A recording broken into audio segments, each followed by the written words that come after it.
Parlons peu, parlons bien. Flexitarien. Le mot fait son entrée dans l'édition 2018 du dictionnaire Le Robert.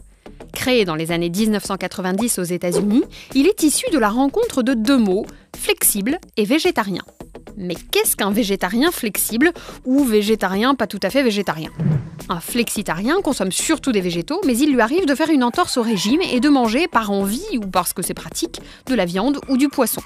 Une personne flexitarienne qui est invitée chez des amis ayant préparé un bœuf bourguignon en mangera sans doute avec plaisir.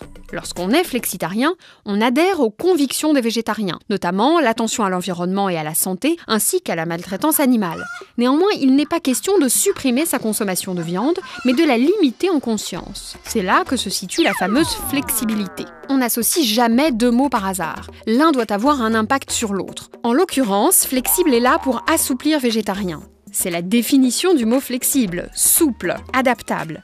Elle introduit une comparaison entre les végétariens purs et durs et les flexitariens.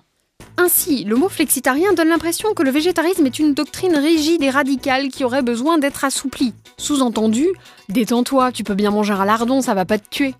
Les flexitariens seraient une version plus cool des végétariens. C'est du moins ce que laisse entendre très subtilement ce terme. Flexitarien est donc en décalage avec la réalité qu'il recouvre.